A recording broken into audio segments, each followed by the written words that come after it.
રિક્ષા ગેંગમાં એવું છે કે હાલમાં 3 આરોપી પકડાયેલ છે અને 1 આરોપી બાકી છે, જેમાં 2 મહિલા છે તેમજ એક રિક્ષા ચાલક છે. એ ત્રણેયના નામ છે ભાવેશ ગુગાભાઈ વાઘેલા દેવી પૂજક, બેનાબેન રાહુલભાઈ દંતાણી તેમજ હિનાબેન ધર્મેશભાઈ જાદવ. આ 3 પકડાયેલ છે ને એક નટુભાઈ દિનેશભાઈ કુંવરિયા એ નાસ્તો ફરતો છે. આ ત્રણેય પેસેન્જરો કોઈ બેઠા હોય, કોઈ વૃદ્ધ વ્યક્તિ રિક્ષામાં બેઠા હોય તેમજ તેમને પાસે તેમને વાતોમાં રાખી તેમજ આગા પાછા થઈ તેમના ખિસ્સામાંથી દાગીના હોય કે કોઈ મોબાઈલ હોય કે રોકડ રકમ હોય કે વોલેટ હોય એ શેરવી લઈ અને પછી રિક્ષાના ડ્રાઈવરને કે ઊભી રાખીને ઉતારી દે, અથવા રિક્ષાના ડ્રાઈવરને એવું જણાવે કે મારે બીજે જવાનું, જેથી પેસેન્જરને ઉતારી દે. એમનું કામ ચોરી કર્યા પછી ઉતારી દે પેસેન્જરને. આ રીતની એમની ચોરી કરવાની એમો હતી.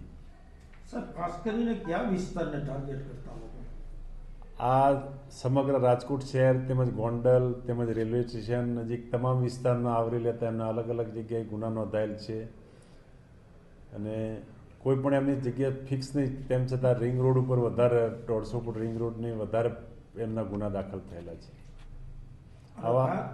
આવા અનેક ગુનાઓ અને અનેક ચોર પણ પકડેલ છે. લોકોને શું સંદેશો દેશો આ બાબતે?